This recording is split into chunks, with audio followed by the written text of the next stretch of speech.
4강 단식 테니스에서 역사를 바꾼 우리 인물 중에 정현 선수가 있습니다.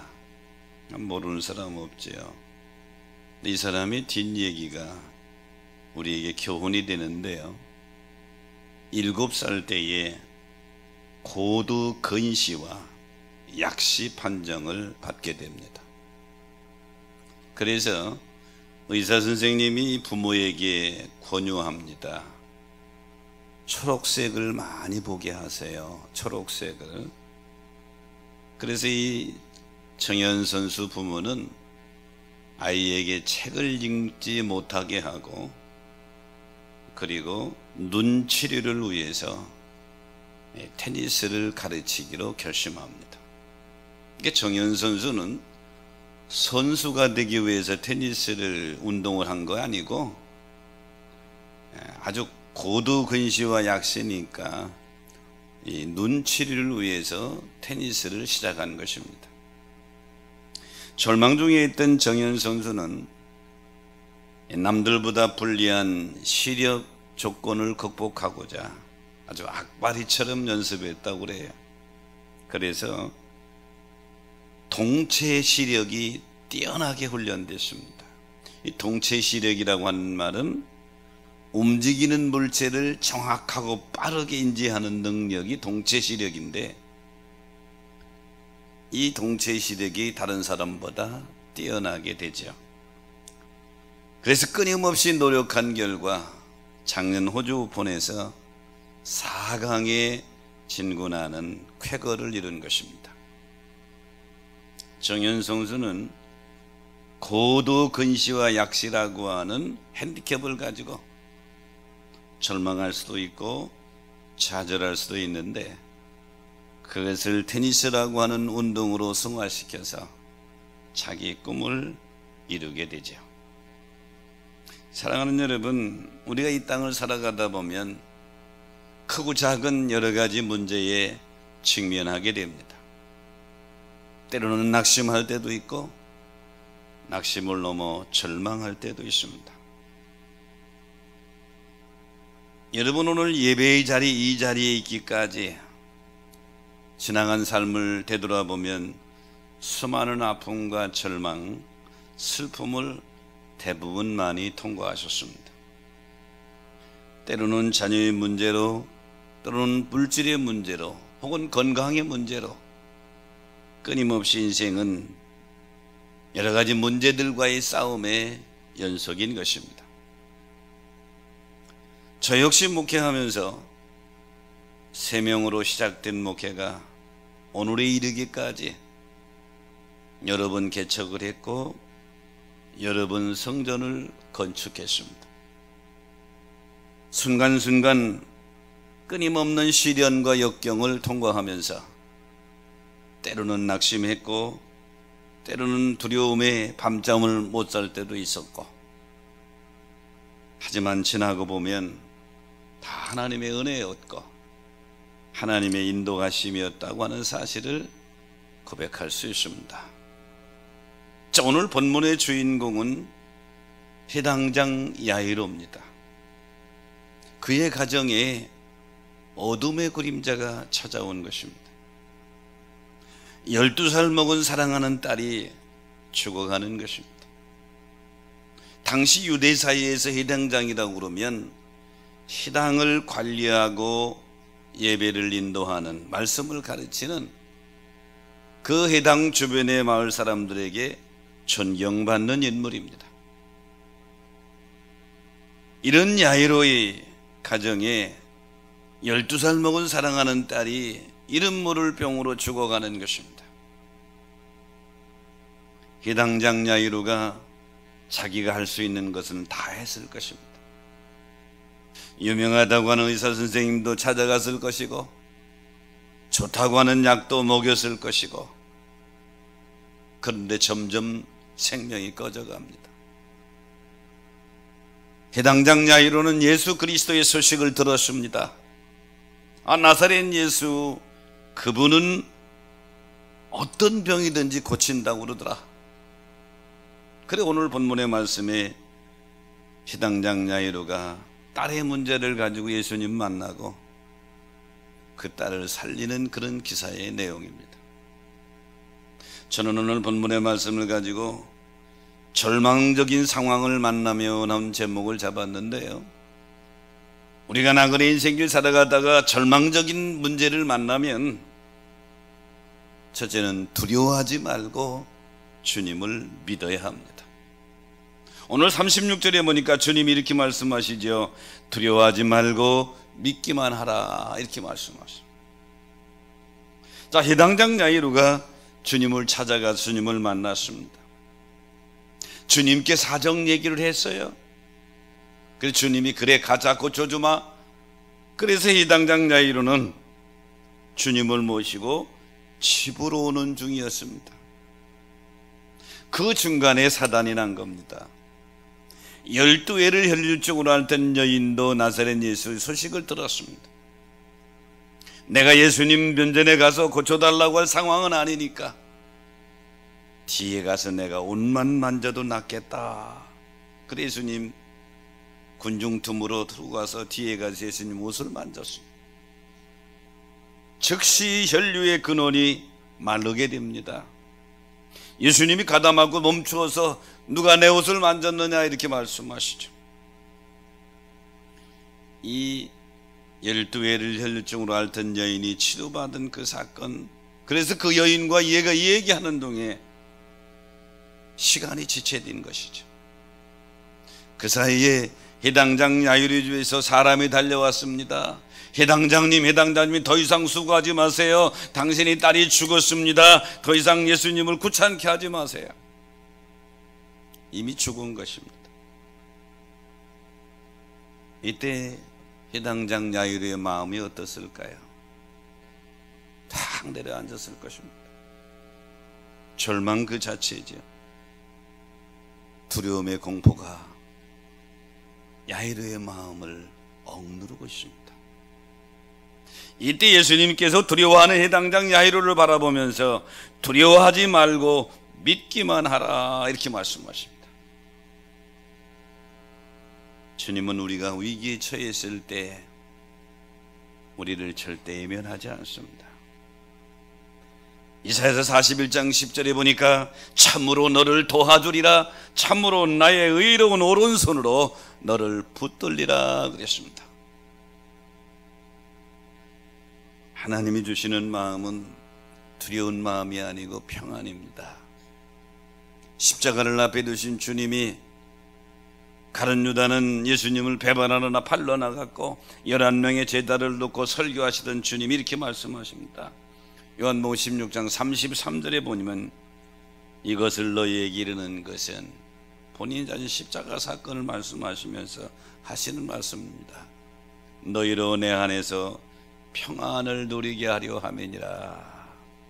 사랑하는 성도 여러분, 절망적인 상황에 직면하면 두려워하지 말고 평안의 주님을 바라보시기를 축복합니다.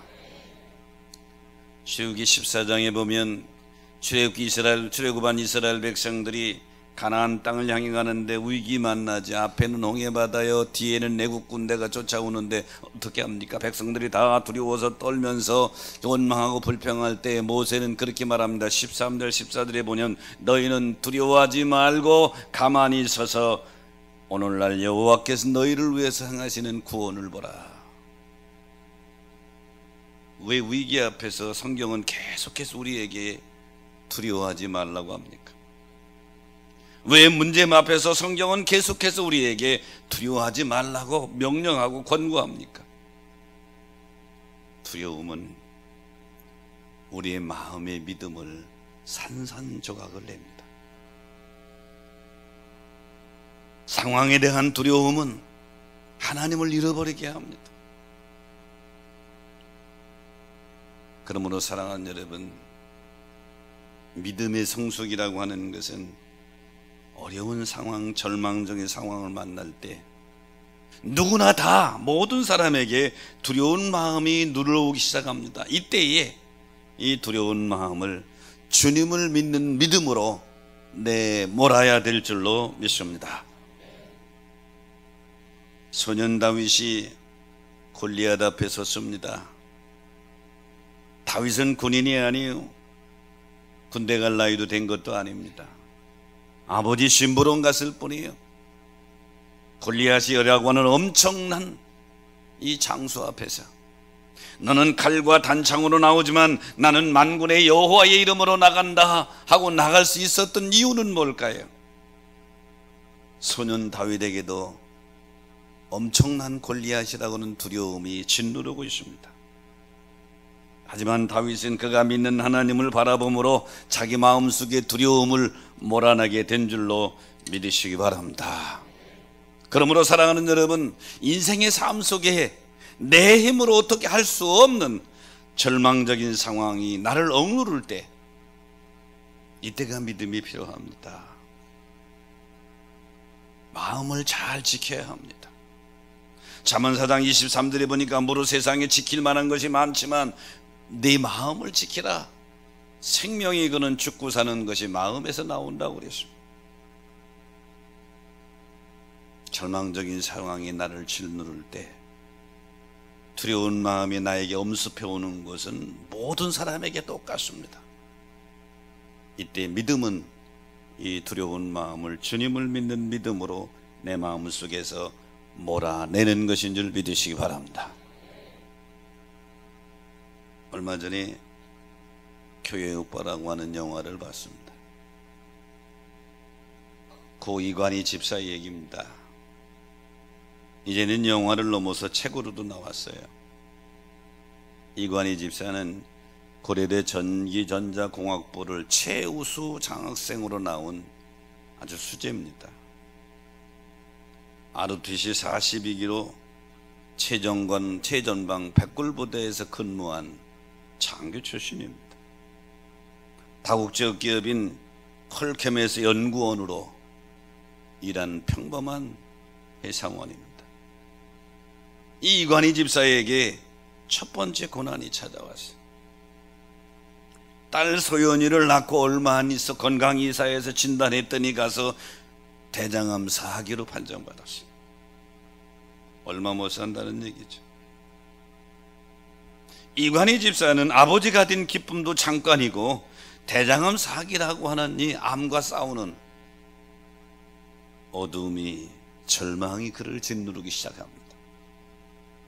이 소식을 들은 이관희 집사 어머니는 충격으로 얼마 안 있다 세상을 떠납니다.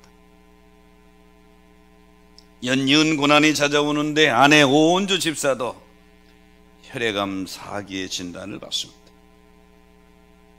사랑하는 딸이 태어났는데 어머니는 돌아가시고 자기는 대장암 4기요, 아내는 혈액암 4기입니다. 절망이지요. 이 절망적인 상황인 이관희 집사가 믿음으로 이것을 극복하고 믿음의 길을 걸어가는 내용이 그린 것이 교회 오빠라는 영화예요. 보면서 많은 사람 눈물을 흘리고 마음이 칭합니다. 이관희 집사는 간증에서 이렇게 말하더라고요. 밀려오는 쓰나미 같은 불행 가운데 제가 내린 결론은 하나님의 사랑이다. 세상 사람들 눈에는 이상할지 모르지만 벼랑 끝에 서 있는 나를 두 팔 벌려 안고 있는 하나님의 사랑과 신실하심을 보니 두려움이 아닌 하나님이 주시는 참된 평안과 위로를 느끼며 삽니다. 절망 그 자체지요. 그런데 그 벼랑 끝에서 주님을 바라보면서 마음속에 두려움이 사라지고 주님이 주시는 평안이 그 마음을 지배했다고 고백합니다. 오늘 해당장 나이로 12살 먹은 딸이 죽었습니다. 절망 그 자체입니다. 얼굴이 새파랗게 질려있는 야이로에게 주님은 두려워하지 말고 믿기만 하라 그랬습니다. 주님이 하시는 말씀은 두려워하지 말라는 거예요. 주님을 믿는 믿음으로 두려워할 수밖에 없는 상황 속에 있다 하더라도 두려움의 마음을 마음속에서 점점 밀어낼 수 있는 여러분 되시기를 주의 이름으로 축복합니다. 절망적인 상황을 만나면 두 번째는 주님과 함께 있어야 합니다. 오늘 본문 40절에 보니까 그들이 비웃더라. 예수께서 그들을 다 내보내신 후에 아이의 부모와 또 자기와 함께한 자들을 들이시고 아이 있는 곳에 들어가셨다, 이렇게 말씀하고 있죠. 자, 예수님이 야이로의 집에 들어갔더니 통곡 소리가 온 집안에 가득합니다. 왜? 유대인들은 사람이 죽으면 많이 울음소리가 날수록 장례를 잘 치르는 것입니다. 그러니까 우는 사람이 부족하면 돈 주고도 사다가 울게 했던 거예요. 근데 야이로의 집에 12살 먹은 딸이 죽었으니까 돈 주고 살 필요는 없겠죠. 온 마을 사람들이 와서 애석하게 울고 통곡합니다. 주님이 울지 마라, 죽은 것이 아니라 잔다 그랬습니다. 이미 죽은 것을 두 눈으로 똑바로 본 야이로의 집에 있는 많은 사람들이 예수님을 비웃습니다. 뭔 소리요? 이미 죽었는데, 잔다고 이미 죽었는데. 주님은 말씀을 비우는 모든 사람들을 다 내보냅니다. 그리고 야이로와 야이로의 처, 수제자인 베드로와 야고보와 요한 세 제자만 데리고 죽어있는 야이로의 딸이 누워있는 곳으로 들어갑니다. 주님은 의심하는 자들을 책망하시고 축복의 자리에서 내보낸 것입니다.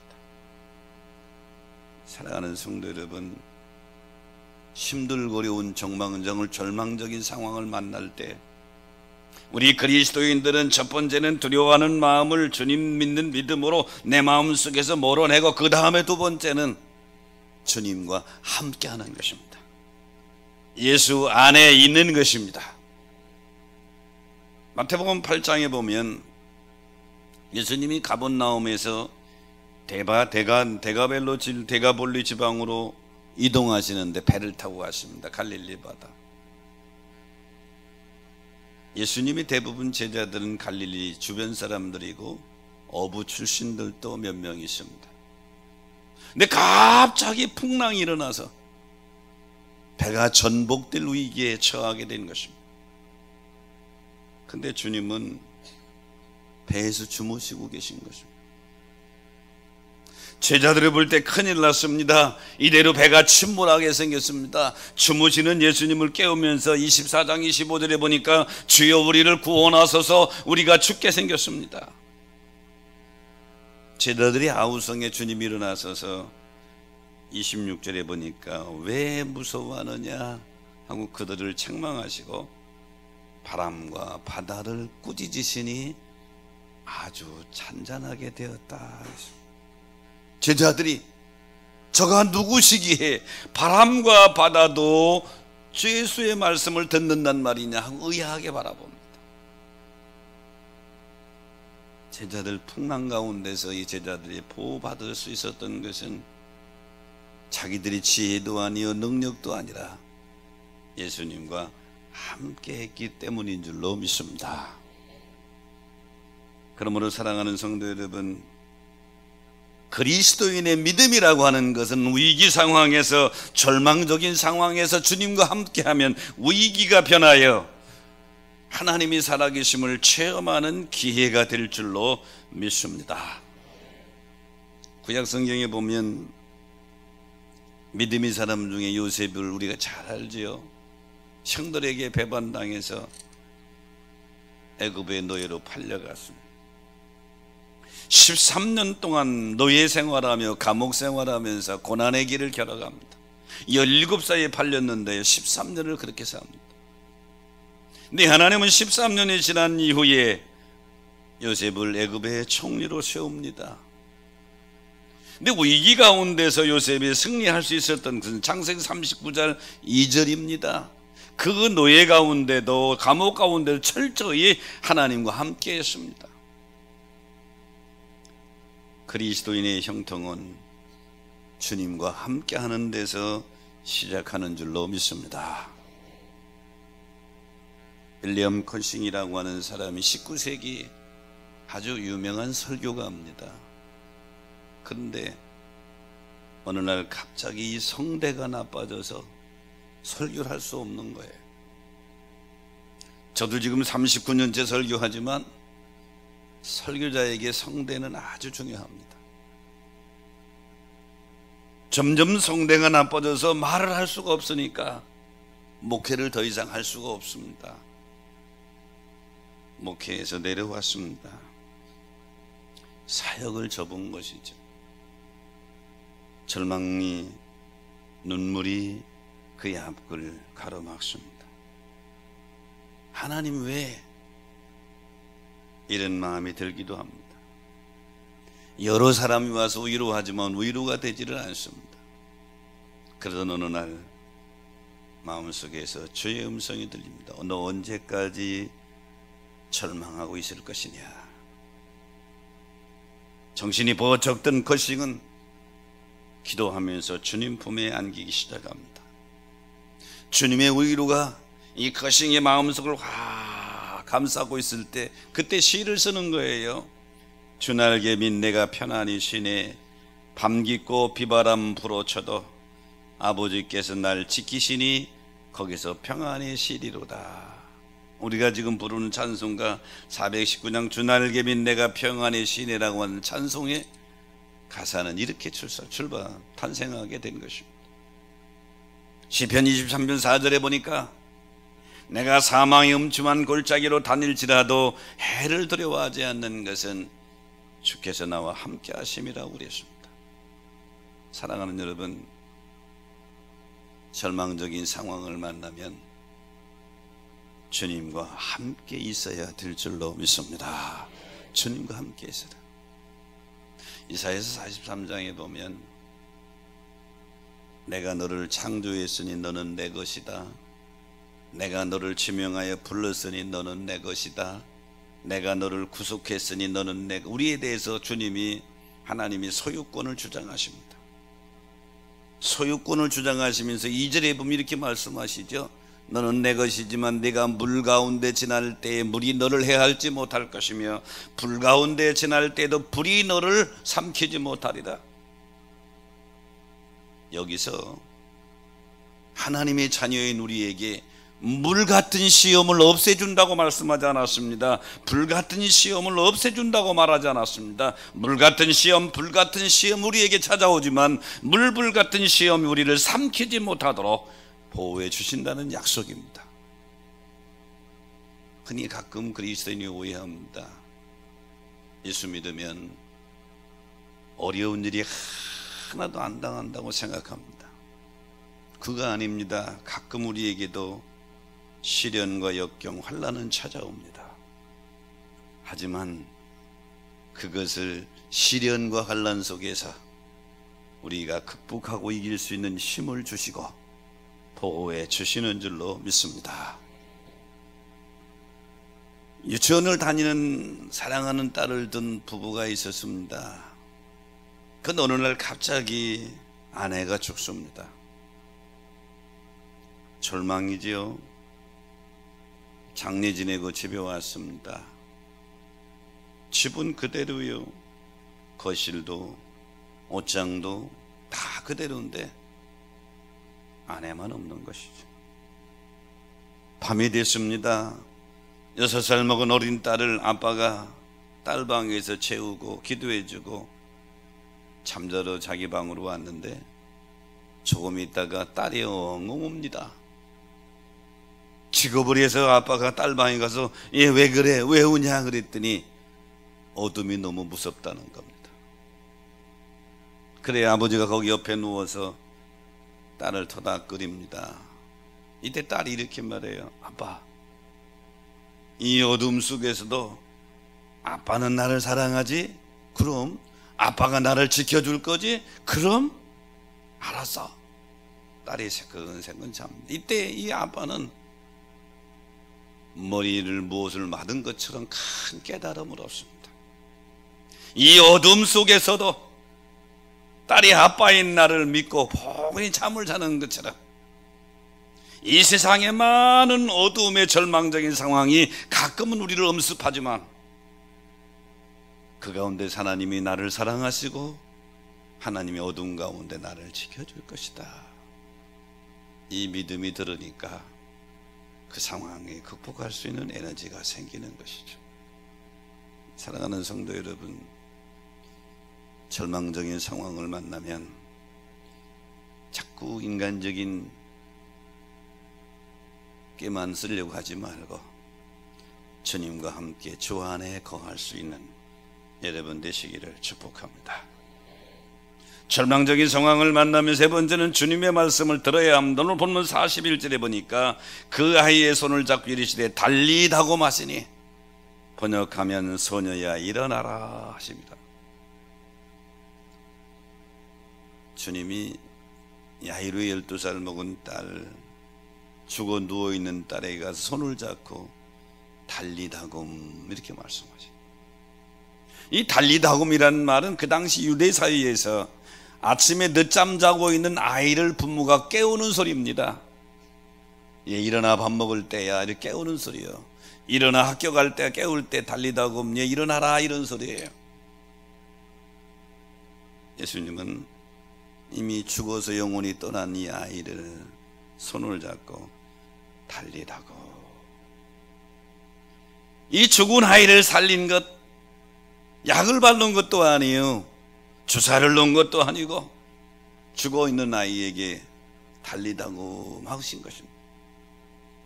우리가 달리다고 한다고 되겠어요? 주님은 생명의 주인이시고 주님은 지금도 우리를 창조하시고 역사하시는 우리 온 우주의 주인이 되시는 줄로 믿으시기 바랍니다. 그분이기 때문에 달리다고 일어난 것입니다. 주의 음성을 들으면 영혼이 살고 육신도 치유받게 될 줄로 믿습니다. 우리가 왜 예배를 귀중히 여겨야 합니까? 우리가 왜 예배에 열심히 참여해야 되나요? 예배에 여러 순서가 있지만 가장 핵심은 주의 말씀을 듣는 것입니다. 주님 말씀을 들을 때에 성령에 붙잡히게 되고, 주님 말씀 들을 때 어둠이 물러가게 되고, 주님 말씀 들을 때 육신의 질병도 치유받게 되고, 주님 말씀 들을 때 절망에서 해방될 줄로 믿습니다. 그래서 우리가 예배가 중요한 거죠. 열왕기하 5장에 보면 아람나라 군대 장군 나아만의 기사가 나옵니다. 아람나라에서 왕 다음에 제일 가는 군대 장관입니다. 존귀한 자라고 그랬습니다. 그런데 이 나아만 장군에게 한 가지 고민이 있습니다. 한센병이 걸렸습니다. 몸이 썩어 문드러져 갑니다. 이 모습을 본 이스라엘에서 잡혀온 어린 여종이 혼자 중얼거립니다. 3절에 보면 우리 주인이 이스라엘이 있으면 좋았을 텐데, 우리 거기는 사마리아에 선지자가 계신데 그가 이 병을 고칠 수 있을 텐데. 그래서 이 소식을 듣고 나아만이 왕의 추천장을 받아가지고 이스라엘로 갑니다. 그리고 결국은 엘리사가 있는 곳에 가게 되죠. 나아만의 생각은 그래도 아람 나라에 권력 있는 자가 왔으니 엘리사가 마중 나올 줄 알았어요. 손을 얹고 안수기도 해줄 줄 알았습니다. 그런데 엘리사는 코빼기도 안 보이고 그의 사환이 와서 저 요단강에 가서 목욕을 7번 씻으라, 그리하면 나을 것이라, 이 말만 하고 들어갑니다. 나아만이 자존심이 상했습니다. 조롱받는 느낌이 드는 거죠.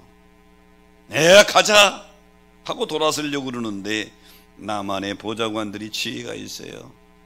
주인님, 병 고치러 오지 않았어요? 목욕하는 게 뭘 그렇게 어렵습니까? 가자 하십시다. 그래서 14절에 보니까 요단강에서 몸을 7번 담그니 그 살이 어린아이 살같이 회복되었더라. 나만이 치유받은 것은 다른 것이 아니요, 안수기도 받은 것도 아니고 약을 바른 것도 아니에요. 요단강에 가서 몸을 7번 씻으라, 이 말씀, 이 음성이 하나님의 역사를 일으킨 줄 믿으시기 바랍니다. 희당장 야이로 절망적인 상황에서 기적이 일어난 것은 달리다굼이라고 하는 주의 음성을 들은 거죠. 여러분 힘드십니까? 일어나라 하는 달리다굼의 음성이 오늘 여러분에게 내마로 들려주시기를 축복합니다. 달리다굼, 일어나라는 뜻이죠. 세상에 똑같은 상황이라도 마음이 어떻게 가지느냐에 따라 상황은 정반대가 될 수 있습니다. 잭 캔필드라는 사람이 쓴 책 중에 가장 절망적일 때 가장 큰 희망이 온다, 책이 우리말로도 번역이 됐는데, 암 전문의 두 사람이 서로 대화하는 장면이 한 토막에 나옵니다. 한 의사가 자기 친구에게 이렇게 말합니다. 야, 난 도대체 이해가 안 간다. 너도 암 전문이고 나도 암 전문이고 암 환자에 우리가 거의 똑같이 약을 처방하잖아. 기간도 그렇고 양도 그렇고. 그는 나는 왜 22%밖에 성공하지 못하고 자네는 74%의 환자들이 회복되나 도저히 이해가 안 간다. 그래 이 친구가 이렇게 대답합니다. 자네는 약을 처방하고 주면서 뭐라고 말하나? 전에 먹던 약입니다 하고 주네요. 나는 약을 처방해서 환자들에게 주면서 희망의 약입니다. 당신도 희망이 있습니다. 이 약 먹으면 회복될 것입니다. 똑같은 약인데 의사 선생님이 그에게 희망을 주는 것과 희망을 주지 않는 것 완전히 차이가 난다는 얘기죠. 사랑하는 여러분, 희망이라고 하는 것은 우리에게 놀라운 역사를 일으키는 것인데, 우리 그리스도인들에게는 세상이 다 무너져서 나를 억누른다 할지라도 세상과 바꿀 수 없는 희망이 있는데 바로 예수 그리스도입니다. 절망적인 상황에서 희망의 주님이 말씀을 듣는다면 그 상황이 극복되게 될 것입니다.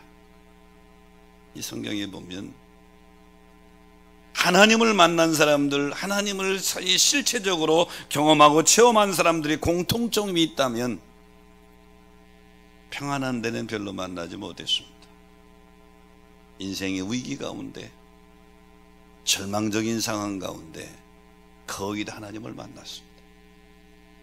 그래서 그리스도인에게 위기는, 삶의 절망과 위기는 우리가 마음속에서 두려움을 몰아내고 주 예수 그리스도 안에서 말씀을 붙잡는다고 한다면 하나님을 만나는 기회가 될 줄로 믿습니다. 오늘 여러분 어떤 상황 속에 있으십니까? 혹 육신의 질병으로 억눌러 계십니까? 혹은 사업의 실패로 경제적인 궁핍한 가운데 있으십니까? 아니면 인간관계에 얽힌 관계 때문에 괴로우십니까?